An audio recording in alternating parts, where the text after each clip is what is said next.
When is the last time you listened to a podcast about web development, web design, and small business and didn't fall asleep? Yes, we cover web development, web design, and small business, but like actual human beings with personalities. If you're a beginner, we're not going to talk over your head. It's more like asking your buddy for help. We have guests, we have fun, and let me tell you, these two can get off on a tangent. Ladies and gentlemen, welcome to HTML All the Things Podcast. This is Matt Lawrence and Mike Curran. That's right, everybody. We are back. This is the HTML All the Things Podcast, and we have a great interview for you lined up today.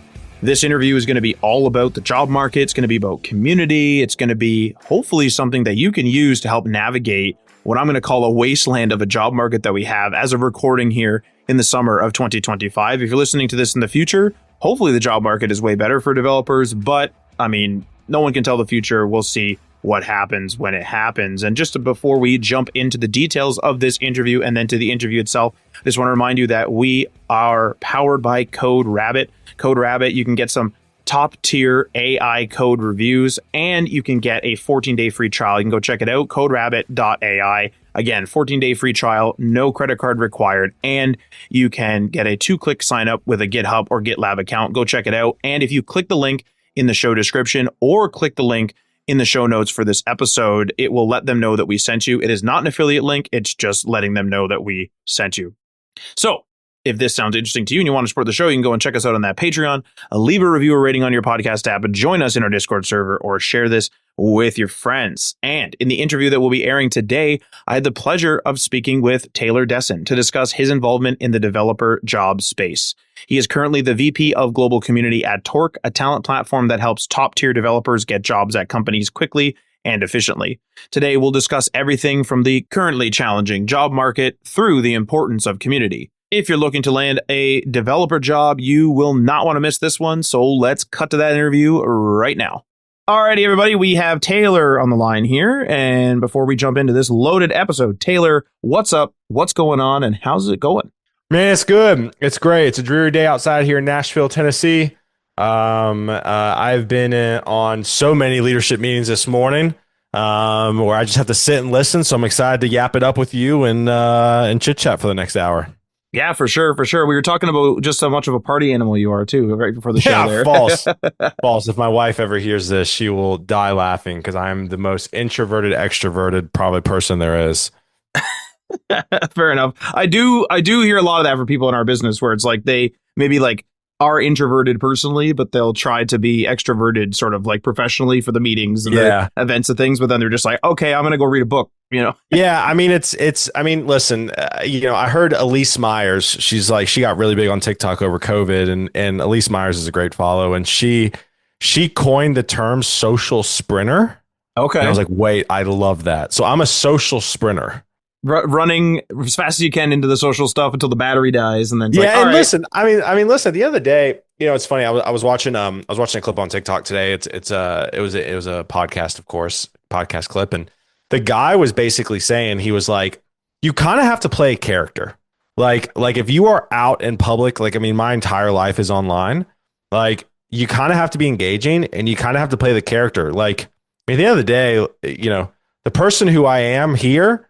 I mean, I'm not like Dr. Jekyll, Mr. Hyde by any means, but if you get me like at 7:00 in the evening with my family, I'm much more subdued than I am, podcasting up with you or going live on the internet, 3 days a week. I'm a much different person in the workday. It makes sense though, because that's a lot of energy. Like, I even hear Twitch streamers who are like, hey, I'll do like, a 3 to 4 hour, stream, and they're just exhausted because it's like they've been, up energy. Oh yeah, they're like constantly talking. Streams are. People don't realize this, like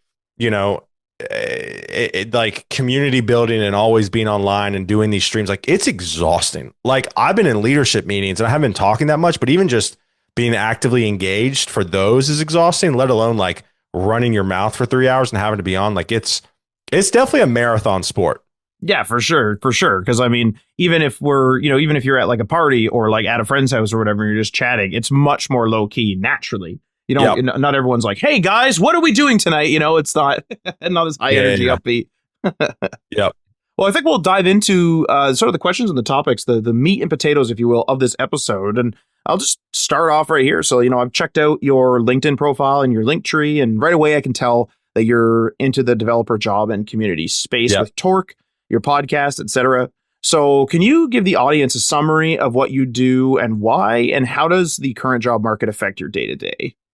Well, what do I do? That's a really hard thing to say. I've been trying to figure this out because when normal people ask me, when I say normal people, I mean like people not in tech.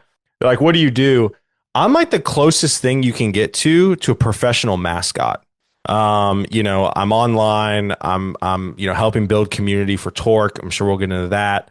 I do videos. I have a YouTube vlog. I go to conferences. I shake hands. I'm just all over the place, right? And so, and to answer your question, like around like the job, market, like my entire, I guess, thesis is trying to help every developer I feasibly can in some sort of way level up their career and know that they're not alone in the job search, which is kind of the mission for Torc. Like my unofficial slogan for the Torc community is welcome home. And I kind of pulled that. I mean, in full transparency, I pulled that from the University of South Carolina football team.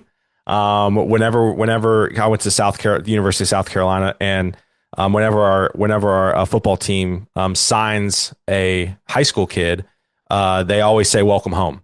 And that's kind of what I want Torc to be. I want Torc to be the home base of developers, to where if they are in need of networking tips, career advice, whatever, I want Torc to be the first on their mind.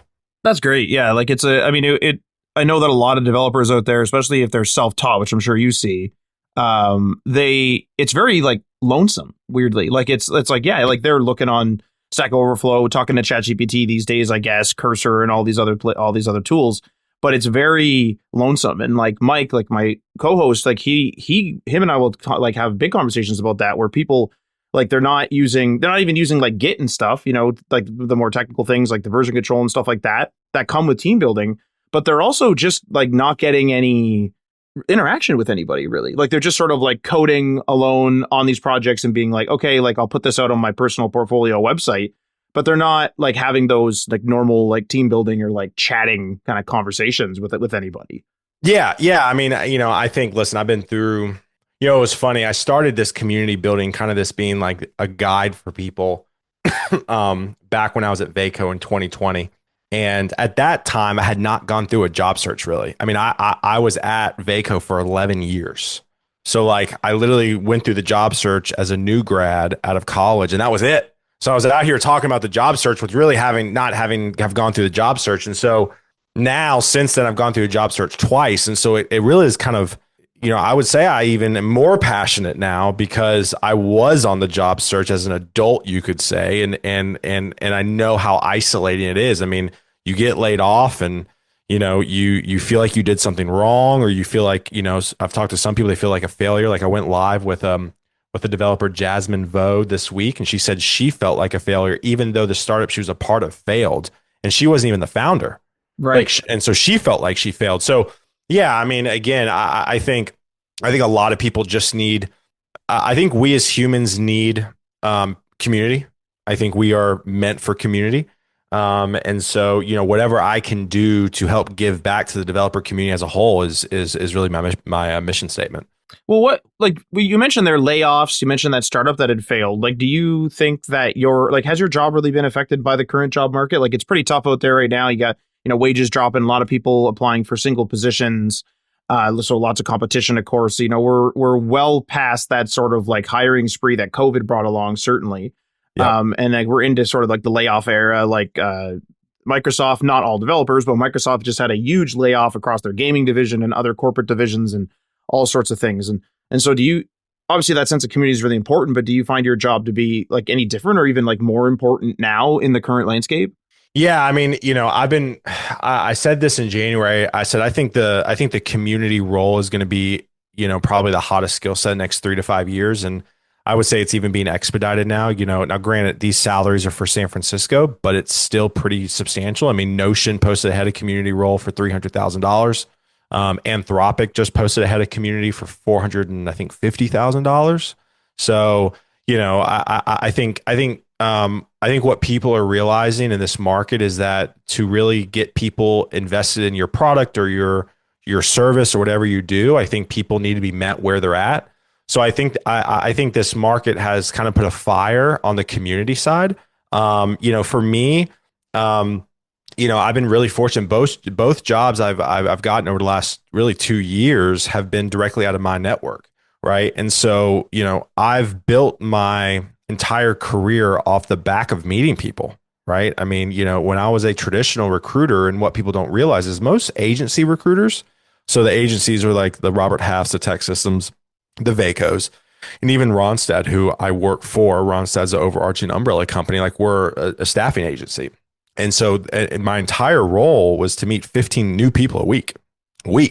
Right. Right. So if you do that, and that's not going to conferences, that's not going to meetups, that's not going to any of the other events. That's just straight up like recruiting. So, what I've really been passionate about is opening up my network to folks. And that's what we do at Torc. So yeah, I mean, I think with all the layoffs going on, I think community is more important than ever in organizations, especially staffing organizations. Again, I obviously work here. I'm a little biased, but I truly think Ronstadt is a $30 billion staffing company. They are publicly traded. They're technically the world's largest staffing company on paper. And they understand that they need to do something different, and that community is incredibly important. So yeah, I mean, I think this market and what it's giving right now is really putting some juice on the community aspect.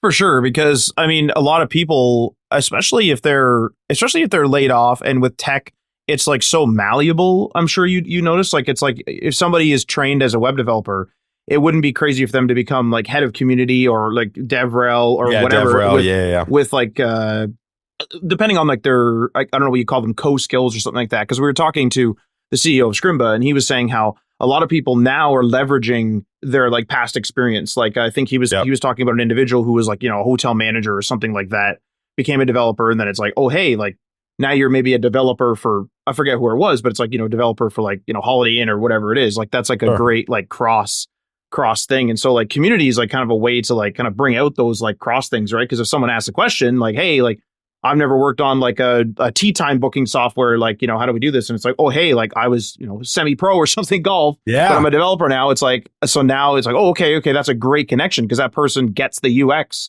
and the technical aspect of that question and of that project. Yeah, I mean, I was sitting in a leadership meeting right before this conversation, and one of the things that I emphasize is community touches, or DevRel, right?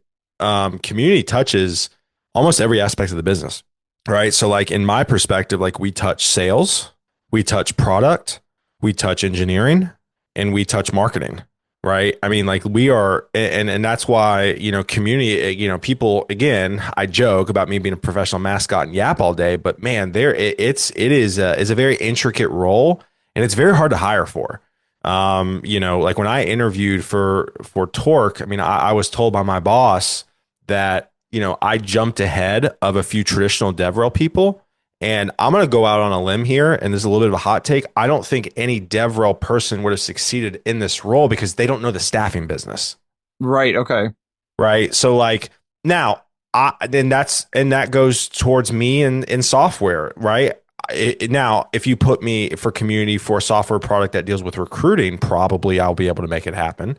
But if you put me in a software DevRel role, I wouldn't work because I don't know the industry. And so I think that's why it's such a nuanced type of unicorn role. And it's really hard to hire for. It's really hard to hire for. For sure. And I mean, well, do you see, so like obviously you mentioned like some of the kind of the great positions that have been like posted, like the listings that have been posted. Yeah. Are you seeing like a lot of competition in that area? Like you said, it's hard to hire for, but is it as competitive as, say, like kind of the web dev space is right now for jobs? I don't know if you'd have insights into that. I mean, listen, I always say this, like, I'm grateful to be on this podcast, and I'm only one person, right? So you could probably ask 10 different people and they're going to tell you something different. I think a lot of people want to be in DevRel because they see the travel and they see the fun. But I think what they don't see and but is how to hire for it, right? Just because you're a senior engineer and you may be able to talk doesn't necessarily mean you have the business acumen to go run a community program, right? Like I bring in 11 years of traditional recruiting experience. I mean, literally the call I was just on before this podcast, I was going back and forth with like the head of recruiting operations for Ronstad, and she and I had a lot of great ideas, but I was only able to have those ideas with her because I've been in the industry. So I will tell you, yes, sure, I think there's a lot of competition because everybody wants to do it. But I think from a hiring side, hiring DevRel or hiring community, I think it is hard to find a needle in the haystack, because it really is. Like, you can't just hire somebody who has a ton of following, right? We've seen that. We've seen that in the direct to consumer space, right? These companies go out and hire somebody with a huge following and they never convert. I mean, there's been countless stories on the internet about, early TikTok days with companies going out and hiring influencers and they don't sell anything. Right. So I think there's a difference between follower count and actually engagement, which, for me, I don't have the largest following. I only have 13,000. I say only 13,000, but if you're looking at other folks on the internet who have 200,000 followers, right? I'm not that big, but I think one thing for me is I've spent my entire career giving back, and my engagement, I feel like, is better than a lot of folks. And that does make sense too, because it's like with influencers, it's like somebody could be doing, the history of coding or something like that, gain 200,000 people who are interested in the history of coding. And then it's like, oh, like, does this person convert? It's like, not really, because they're not really selling anything. It's like, they're just talking about like when HTML came out and stuff, which is interesting and valid. Sure. But like, what am I going to do? Sell you on HTML 1.0? Yeah. Again, it's a very fine line with this stuff. But again, going back to my kind of original thesis, I think more companies need to move this way, and I think we'll continue to move this way. For sure. I think like we've talked a lot about like some of the state of the industry. So I kind of want to jump into the second thing that I wanted to discuss right now, which is, we've had internal discussions, Mike and I and stuff, about the current state of the industry, which we've obviously touched on with Taylor. And the job market, of course, is pretty competitive right now, but it also seems like enthusiasm itself for the industry is dropping lower by the day. It's starting to feel like people are thinking, this is, just a job, and less of like a fun community of enthusiastic coders. I mean, I've even seen people write articles where it's like, is the joy of coding gone? Is this just like a factory now where it's just like, okay, I need to find, the best coding language, the best this, the best that, just to get a buck. And there's no longer like, hey, I coded up this cool thing or whatever. So the questions are, do you agree with this stance? Is web development, or maybe even just development in general, losing its luster? And what does that mean for the industry at large? Man, I think this is a heavy question. I think, or loaded question rather. I think what's happening is that people are realizing there's no such thing as job security anymore. Right.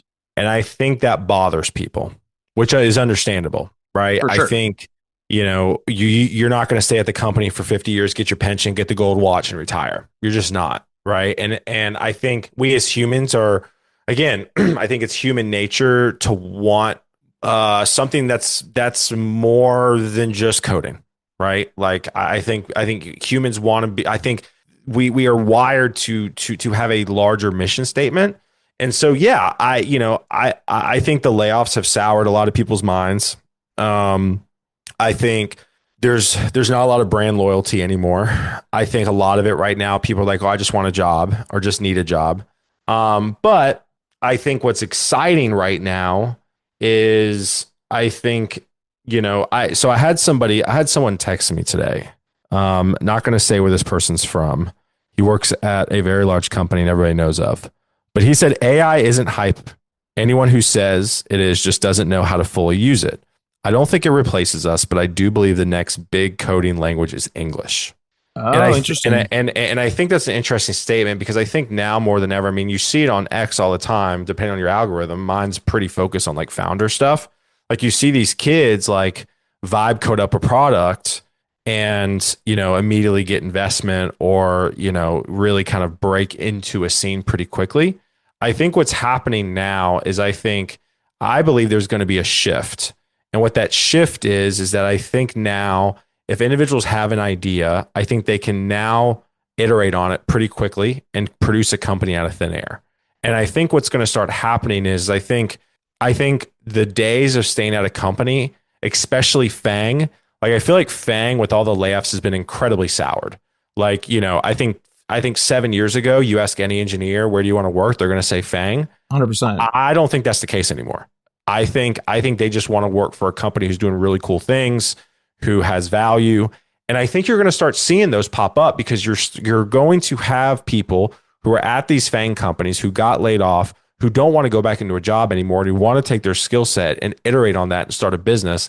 And because the tool's out there now, it allows you to do that better and quicker and more efficiently. Right. And so what you're going to start seeing is, I feel like we're kind of in this next iteration where everybody wanted stability, everybody wanted FANG. Now I think everybody's going to realize, well, I can bounce around a lot more, but I can find more options that I'm passionate about to work at because there's more out there, right? We're no longer tied to working at FANG. We're no longer tied to working at an enterprise shop to keep me safe. Now I can go out, network, find a job with so-and-so who just got funding with their project that they vibe coded in AI, and it's really fun, and it's fun for a season, right? Now, that may be a wrong take, and people who listen to this may disagree with me, but that's just what I'm seeing. Like, I was listening to a podcast the other day, and they're like, do you think AI is going to hurt job opportunities? And the one of the guys on the podcast were like, yes, I feel like it's going to hurt job opportunities. And the guy asking the question said, I disagree. I think there's going to be more opportunities now. And I totally agree with that. I called this last year with all these layoffs. When you lay off a lot of talented engineers from a lot of big companies, you're going to have a lot of individuals creating new things, new businesses, which will allow more opportunities down the road.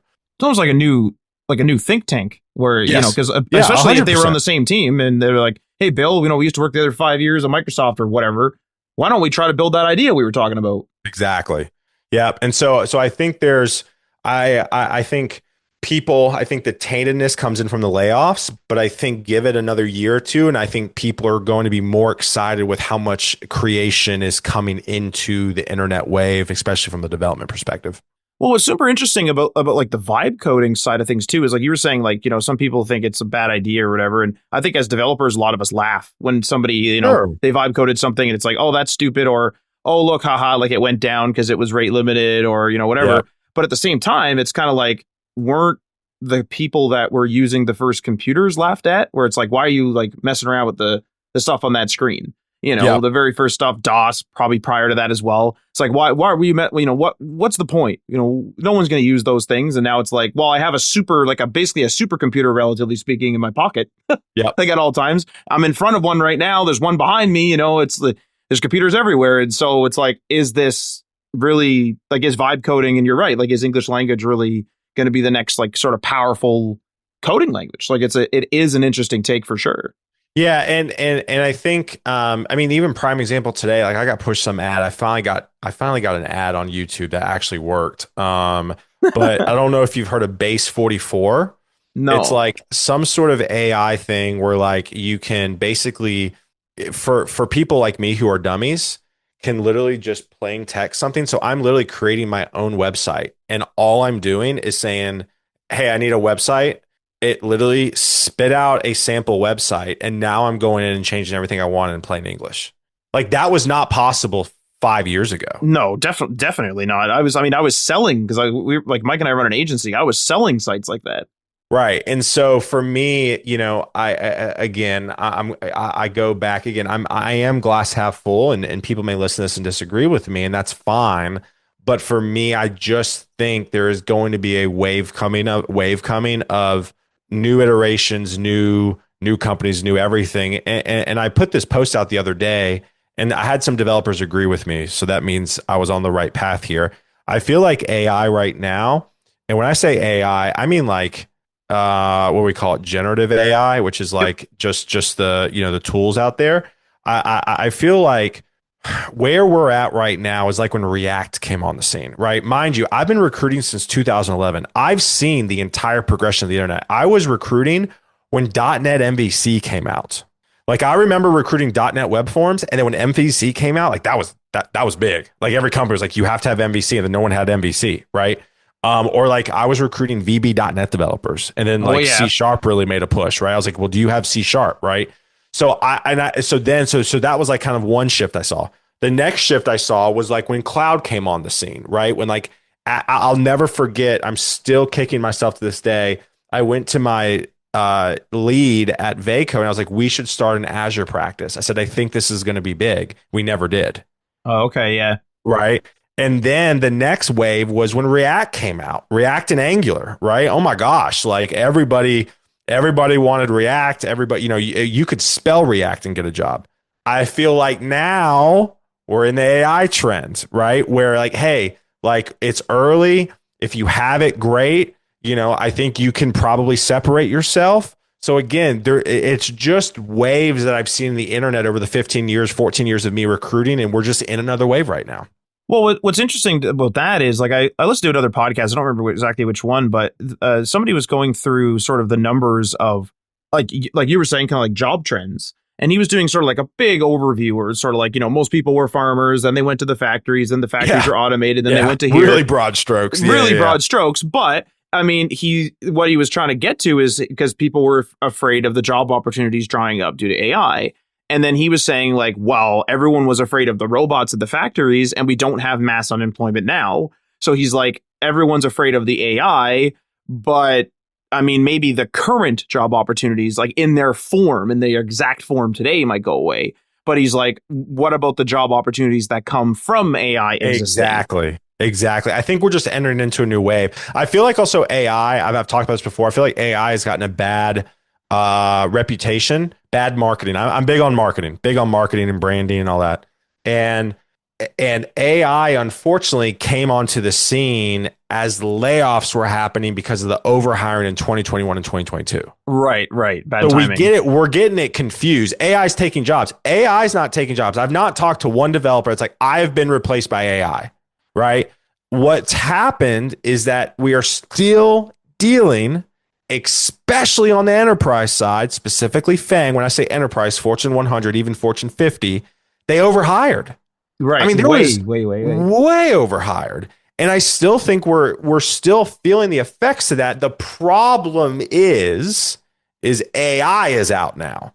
So people are like, oh, the layoffs because of AI. No, the layoffs are because we're still dealing with the consequences of overhiring. I mean, literally, like telling you, 2021, 2022 was my best year ever. It was so good when I was a recruiter.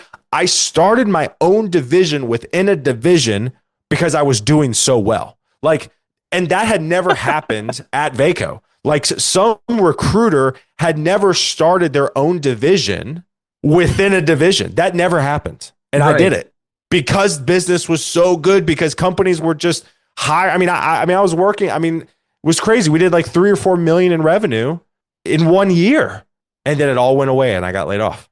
Yeah. And like, that's probably what people are afraid of. Like you're saying, it's kind of like they want that community aspect. They want that, like their job to stay forever. But if unfortunately it's like, hey, like the job as you know it right now with like, the 10 parameters that define it may dry up, but you might still be suited for this other job, with its own 10 parameters. So the money dries up here, the well goes over here, you move over, and then hopefully, like, I guess that keeps going and you just keep going on compatibility wise. You have to learn to pivot. You have to learn to pivot. People are like, blah. Like, listen, I saw the writing on the wall. Recruiters are not going away, but there isn't a need for it as much anymore because there's a lot of AI tools in the staffing space that are helping us be better. Right. So for me, I saw the writing on the wall, and I've seen the writings on the wall. My Azure example, I saw that. When I started my own division, I saw that recruiting engineers is becoming a global thing, not a local thing anymore. Originally, I only recruited engineers in Nashville. Then I saw the writing on the wall that it's going to become a global, we're going to become a remote distributed workforce. Then I started to see, all right, recruiting, I don't think is going to be the same anymore. So then I was like, well, what other skills do I have? And then that was the community side, right? So I think people need to not be a stick in the mud and constantly be evaluating what skills they have versus what's out there and know how to pivot and position themselves accordingly. Exactly. Like, I mean, I talk to people that are, maybe even just out of college, like they're just in their early 20s and they're already seemingly stuck in their ways where they're like, I'm not touching that AI thing. I'm not doing this. I'm not doing that. And it's like, hey, man, I mean, you might be getting left behind here. Like you might be the guy pushing the cart, not driving the car, like from back in the day. I know developers, multiple, that were resistant to JavaScript. Right. And I'm like, listen, I'm not a developer, but I feel like that's hot and is going to be around.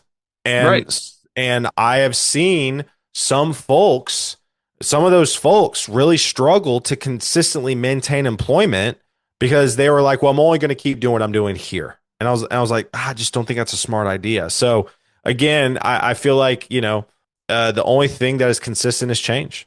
I agree with you there for sure. Yeah. And so I really feel like you need to, not be a stick in the mud. I mean, I was going to say too, like when Mike and I first got started, people were having the debate over whether or not it made sense to do responsive design.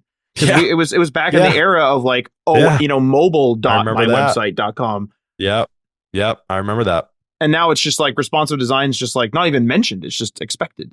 Exactly. It's crazy. Like, well, I mean, I guess we can change gears here a little bit too, because we're talking about a lot of companies and type of thing. And, I noticed on Torc that there's like a section for job seeking developers, but also for talent seeking companies. Yeah. So we hear a lot about developers seeking jobs, of course, and we've discussed that a lot. But very little about how companies or like about the actual companies themselves seeking talent. So I kind of want to pull back the curtain a little bit if we can. Yeah. So like, how important is it to foster a good relationship with companies looking to hire? Like, or are they just desperate enough to get talent through the door with all these people that are like applying kind of thing? It's got to be kind of chaotic. Yeah, it's incredibly chaotic right now. I think, man, there's so many ways to unpack this question. I think the first thing is I think a lot of companies are like, oh, well, I'm good. I get all these resumes now. And what I'm hearing from engineering leaders is like, oh, no, we have too many and we don't know which ones are real. I mean, literally, I saw a recruiter tweet this the other day, not an engineering leader, recruiter, but it still applies. He said, 80% of my job right now is just verifying a resume is real, like a real person. Wow. Right. And so, obviously going to plug Torc. I mean, so to give you a little context. So again, Ronstadt bought Torc. What Torc is a jobs career platform, and we're, a community first, right? So for us, one of the sells is that you have to verify your profile. Like when you create your profile, you have to verify it, and create it. And like there's no duplicates. Like you have to verify it through email, all that jazz. And so like that's one of the huge sells with us is like we're sending you verified candidates, like that literally we know are human beings. Like that's the first thing.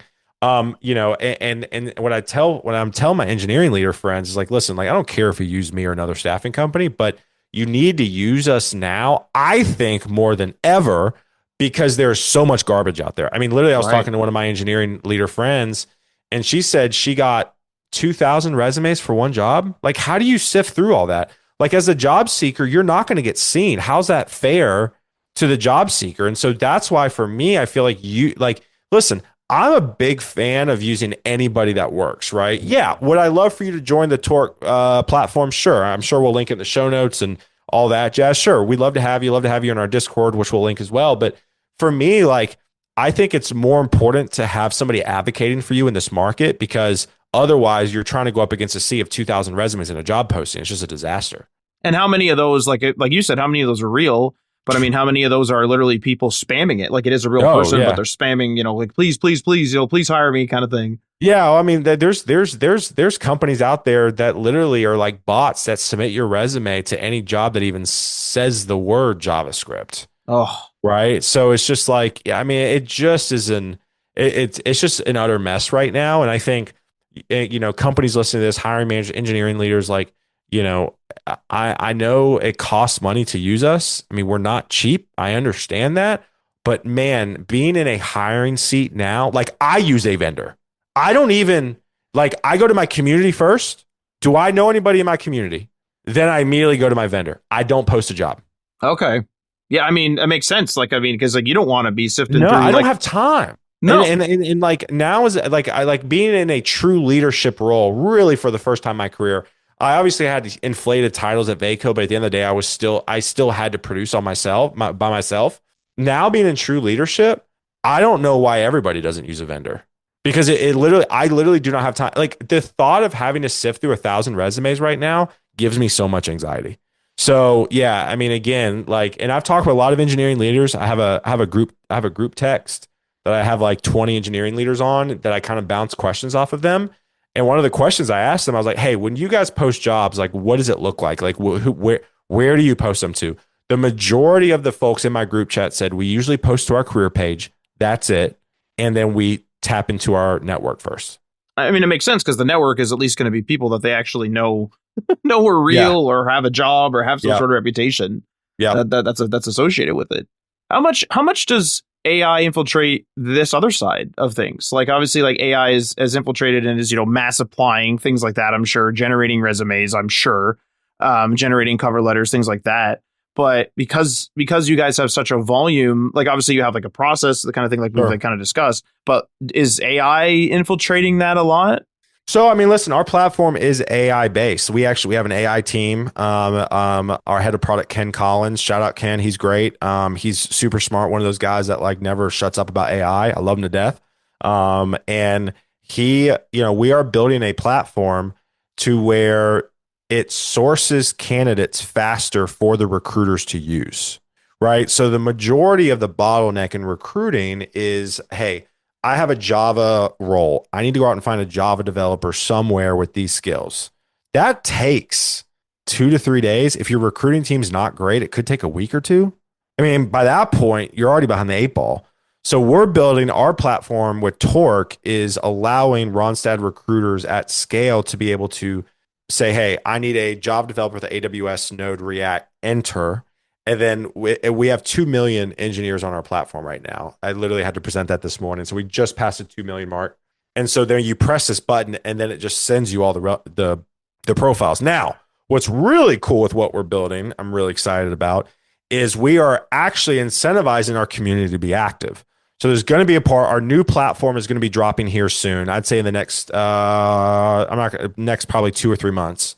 And essentially it allows us to see how active you are in our community. So we are going to reward people if you show up to a Torc event. It's going to log into your profile, right? If you're active in our Discord, when was the last time you were active? So that way, when a recruiter plugs in a search for Java, AWS, Node, and they get 500 resumes, they can see out of the 500 that, or let's say out of the 500, let's say 100 are good. Out of those 100, how many of them are engaged with us, right? So that's something that we're building as well. So yeah, I mean, I'm super bullish on what we're building. Again, I've been in the staffing agency for 14 years, or staffing industry for 14 years now. I've never seen anybody do something that we're trying to attempt with this AI platform, which really is going to allow candidates to get the best look possible in their job search as it relates to us matching them for a job. Well, actually, I was going to ask you, and you kind of answered it, is like, I was going to say, like, should people who are writing resumes and stuff, I mean, obviously they want to stand out. So in order to stand out, like, should they be worried about, these AI tools kind of scanning their resume, and should they be almost like SEO, or I guess GEO, AI SEO is what we call it. Yeah. The term is malleable right now, so it's so new. But like, should they be doing that on their resume? But it sounds like at Torc, like, that's pretty interesting, where it's like, it's not that. It's like, hey, actually show up. Hey, like, have a chat on our Discord. These other things, and it's like that's a very far cry from the the we don't send resumes. We don't send resumes. We send profiles. Right? So our profile, when you sign up, you have a chance to link to your GitHub if you want. So then we actually send over like what you've been specifically working on, right? And you fill out your profile. It reads like a LinkedIn profile for us. But again, we send over profiles. We don't send over resumes. So, if you write this well, it can really, really help you when it comes to us matching you for a job. And then you don't have to worry about rewriting your resume for 10 jobs we send you. Right.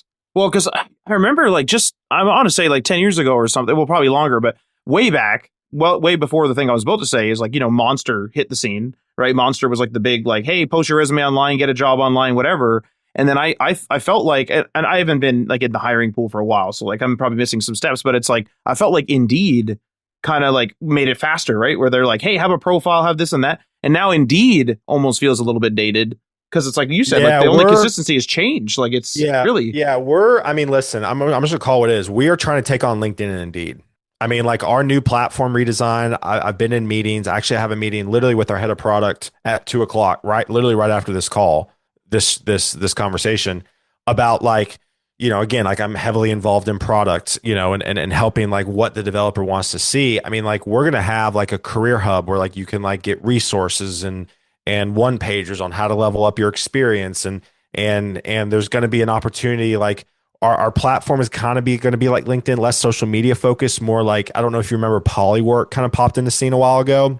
Polywork was a little bit more of like highlighting your experiences. It was a less social media component of LinkedIn, which everybody hates. Okay, but it was more of okay. like highlighting what you do and then being able to network with other people. And that's what we're building. So we're building, in my opinion, a better version of LinkedIn. And we are still a jobs platform. So when you log into our platform, you're going to be able to create your job profile and be able to get career related resources. So like I said, I mean, obviously I'm biased, I work here, but I mean, I think what we're building is pretty special. I mean, it's pretty exciting. Like, I mean, again, like it, all those things that I mentioned, Monster, Indeed, LinkedIn, like they were big steps in like the job online market. And it sounds like Torc is like potentially one of those really big steps, like, especially using all these tools and AI and using, like profiles, like you said, like it's, it's a far cry from like the make sure you're right, like a great cover letter. It's like, oh, yeah, to whom it may concern, the classic. Literally. Yep. So I guess we'll kind of conclude this episode with just like someone in a desperate state, let's say. Yeah. So someone approaches you in a desperate state, they need your help ASAP. So I guess we'll play it from one or both sides of the coin, whatever you have time for there. But, what advice do you have for a developer that really needs to get a job ASAP? And on the flip side, what advice do you have for a company that really needs to find talent ASAP? Man, I could talk about both these probably for an hour each. Because literally I have two conference talks about these topics. So I think the short version of it is you have to plan, right? And you have to be aware. So if you're an engineering leader, and hiring's coming, reach out to me, reach out to any staffing company early on to help you. The more heads up that you can give us, the better. It's same thing with job seekers, right? Like you got to be aware. You got to be aware. Now, if you are laid off suddenly and you had no idea it was coming, totally get that. For me, I've seen the writing on the wall both sides, or both times rather. But if you were just immediately laid off, listen, I tell folks, I think a great starting point, join our Discord, torc.dev/Discord. We do weekly networking sessions. We do weekly streams to help you level up your job search. We do resume reviews. We do all those things. But I think even more so, like you have to just start talking to people. Like that's just the only way. Like, right. I used to say never submit your resume to postings. Now at this point, I know people are desperate. I'm fine with you submitting your resume to postings, but I think it's a tool in your tool belt. Listen, I don't know. I barely know what a hammer is, right? My wife does all the handiwork. I am not handy whatsoever, but I also know that it takes many tools to build a house. And the problem is people are trying to build a house with a screwdriver, right? The cold applying. So, for me, like what a day, and we're actually going to roll this out probably in September. But like, have you heard of 75 hard? No. Like 75 hard is this like fitness thing where you got to like work out twice a day. One of the workouts got to be outside. You got to read up 10 pages in a book, drinking out of water, a bunch of stuff. We're actually going to create a 75 hard for the job search with like things that you have to do to be successful. I mean, listen, for me, if you're immediately on the job search, I would at least try to talk to one person a day, either one person that's already in your contact in your phone, in your contacts in your phone, or somebody new. Try to talk to one person a day. Get involved in an online community, whether it's Torc, whether it's anybody else's, just get involved. Like that's where the chatter is happening because in-person meetups have kind of dried up. The chatter is happening in these community groups. Cold apply, but edit your resume accordingly, right? Like go to the job description before you submit, look at the required skills, make sure the required skills, you have those in your resume, even the nice to have skills. If you have them, make sure they're in your resume. I would also try to post on LinkedIn once a day of what you're learning. Like if you were laid off, like I think people have been documenting their layoff story and like it resonates with people and people have found jobs because of it. Of course. Like, yeah. Literally people are like, hey, Bob, this interview is around this.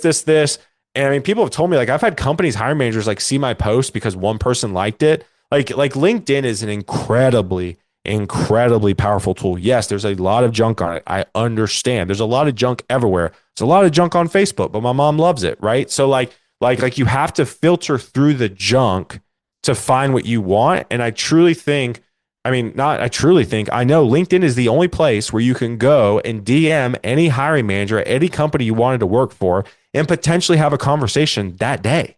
Right. Yeah. Right. I mean, prime example, one of my buddies here in Nashville, his name's Connor Bush. A few years back during COVID, he messaged me. He's like, yo, do you have any connections at Netflix? At the time, I did not. I was like, no. He was like, all right. He goes, well, I really want to work there. What would your advice be? I said, I would just start messaging managers at Netflix and talk about technical problems with them. So there was something that he was trying to implement at his current company. I don't know what it was. Can't remember. And even if I could remember, it's not like I know what it meant. And so he started messaging Netflix managers about this specific problem. And he was like, hey, we're trying to do this here. We'd love to just talk to you if you're doing this or if you dealt with this problem. Yes, he had a lot of people not get back to him. That's like the nature of the beast. But literally one DM like got back to him. He's like, yeah, I would love to have a chat. 10-minute conversation led to another chat. 10 conversations later, he got a job at Netflix. There you go. Okay. Yeah. So like, again, I think, you know, you have to put in the work, you have to put yourself out there and you got to get comfortable. Like the people still complaining about, oh, companies don't get back to me. They ghost me. Welcome to 2025. Why are we still complaining about this? Like, yeah, it is what it is. Like, get over it. And that may seem incredibly insensitive, but like, that's a 2020 problem. That's a 2019 problem. Like, we're already there. It's like dating. Did every girl or every boy say yes to you? No, of course not. So why is every company going to get back to you? Right? Like I don't know. It's just we need to get out of that mindset. And the job search is like running a marathon. I don't run, but it's like running a marathon or doing a hard CrossFit workout or just any workout. It's hard. It sucks. But you know what? The only way to get it done is to go through it. Right. And so that's what I would say to job seekers. I would also just caution, listen, have savings. I mean, listen, most of the timeline I'm seeing right now is jobs are taking 6 to 9 months. Okay. 6 to 9 months. So if you are listening to this and you do not have savings for 6 to 9 months, I would really start focusing on that. And then back to the hiring manager side, listen, have partners, use us, have people you trust. You know, when I was actively helping hire and helping scale engineering organizations, like, you know, I would actively be doing check-ins. Are there any what's your product roadmap looking like? Are you doing any hiring, any new features, anything we can help with? Because again, the sooner you can give a heads up to agencies like us, the better. I mean, that's all great advice. I mean, it sounds like really like, I mean, the one thing that really resonated with me was that, you know, companies not getting back to me. It's like, think about how many people that text you and you forget to get back to them. Like, I mean, these companies are getting 2,000 resumes or whatever. And it's like, hey, you know, digital availability, like everybody can ping everybody at all times. Huge. I want to talk about follow-up. I've started to get really loud about follow-up. While 75% of stats are made up on the spot, I will say that 90% of your job search is follow-up. 90%. Prime example, the company I worked at before, Torc, I interviewed with the founder. That founder goes, I really like you, really want to hire you, but we're looking to hire a VP of marketing first. Can you check in with us at the end of the month? It was the first week of the month at that time. I said, sure, no problem. But my recruiter mind, I was like, he doesn't need to the end of the month. I'm just going to give him a week. So I checked in with him the following week. Guess what? He goes, so glad you checked in with me. That VP of marketing candidate didn't work out. We'd love to hire you. Boom. There you go. All right. And if I never checked in, what could have happened? Right. So again, keep a very detailed list of who you're talking to, when you talk to them, you know, and really spend a fair amount of your job search just checking back in with folks. I mean, totally makes sense. I mean, how many times, again, do you like just in your personal life be like, hey, man, like, were you free for that? Hey, dude, like, are we doing this? Or like, what time was that event at or whatever? It's like, yeah, like companies need kind of the same thing in this modern era for sure. Yeah, I mean, I had somebody, we were doing a online Discord in the Torc Discord around, we have something called Laid Off Lounge, which is just, it's a fun name for just basically job search Q&A. And one person was like, I was like, what's your follow-up strategy? And they were like, oh, I only messaged the person once and I move on. I was like, excuse me? I was like, what do you mean? They were like, oh, I don't want to annoy them. Listen. My wife has to text me multiple times for me to remember something. Right. If you message me right now, and listen, I don't mean to be mean, but I'm in meetings and I mean, my DMs get slammed. Like, you have to message me 3 or 4 times before I probably will respond to it immediately. Right. So now the thing is people, what people got to realize is that it's not, the follow-up is not the problem. The tone you take is the problem, right? So a lot of y'all get grumpy and start to get irrational around a third message. Like, keep it lightweight, right? So the first time is like, hey, just checking up on X. Second message, hey, following up on this. Would love to hear from you. Third message, like, hey, listen, like, I know I'm like borderline annoying right now. Self-deprecation goes a long way in the job search. So like, hey, I know I'm probably being borderline annoying here. Just want to reach back out on this thing. And then the fourth one was like, hey, I don't want to know you anymore. This is the last message. Like, that goes really well with me. So again, like, I encourage folks who listen to this, like, follow up multiple times. It's okay. Yeah, because I mean, like, I'm even like we're a small podcast, but it's like even us, like, we'll get like multiple messages. It's like, oh, that person like really wants to be on. That person really wants to have a proper chat or whatever. And it's like, I can't remember if like, another Matt, for example, like messaged me, just like one random message will be like, okay, cool, but I'm out right now. I'm not going to remember that, right? But 3-4 times, like, oh, this guy, I remember this guy, Yep. Absolutely. Well, Taylor, I mean, I think this has been a great episode. Hopefully a lot of actionable insights for any companies, founders, or people looking for a job in the industry. So thanks for being on. Absolutely, brother. I appreciate it. Thank you so much. Of course. And I mean, I'd like to invite you to take the floor now to share anything, plug anything, any links, any profiles, whatever. Yeah. I mean, listen, I'm sure we'll include the show notes to my link tree, but, would love for you to join the Torc Discord, torc.dev/Discord. My podcast, Guidance Counselor 2.0, been doing it for 5 years. We're on like episode 490 or something like that. So if you want really actionable help with the job search, check it out. Join our platform. I'm sure we'll link it here. And if you want to know what we're doing, the Torc community, YouTube vlog under my name, Taylor Desseyn. But yeah, again, thanks for the hang, man. This was a great conversation. Yeah, absolutely. Yeah, thank you for being on the show. Absolutely. Well, I hope that you enjoyed that interview as much as we did, but it is unfortunately time to end. And before we do that, remember that we are powered by CodeRabbit. Go and get yourself some top tier AI code reviews and also a 14-day free trial. No credit card needed, and a 2-click sign up with a GitHub or GitLab account. You can do that at coderabbit.ai or through the link in the show description or in the show notes on htmlallthethings.com.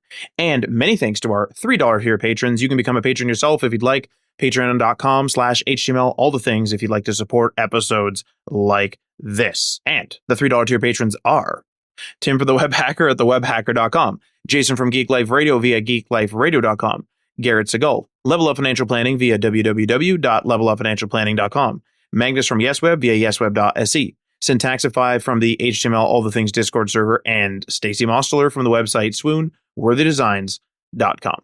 And also you can get up to 20% off a Scrimba subscription if you want to go check that out at our link. That's scrimba.com/links/HTML All the Things. Remember, up to 20% off using that link. It is an affiliate link, but you can go and learn with their interactive media player code editor. Learn all about back-end technologies, front-end technologies, get that whole stack going. Just touch base on some things, like if you just want to learn about CSS variables, maybe there's some other CSS thing, HTML thing, all kinds of other courses are on there. Please go and check that out again, scrimba.com/links/HTML All the Things. And last but not least, we like to give a shout out to Michael LaRocca, a contributing author on HTMLallthethings.com. Michael is the author of Self-Taught the X Generation blog at selftaughttxg.com. Feel free to leave a comment or a review in the platform that you are listening to this on, and this outro will sign us off. You've been listening to HTML All the Things podcast. Web development, web design, and small business. We hope you've gotten some useful and practical information from this show. And we hope you appreciate that we talk to you like human beings. And we hope you had some fun. We'll be back soon. But in the meantime, hit us up on social media on Facebook, Instagram, and Patreon at HTML All the Things. And on Twitter at HTML Everything. Until next time, this is HTML All the Things, signing off.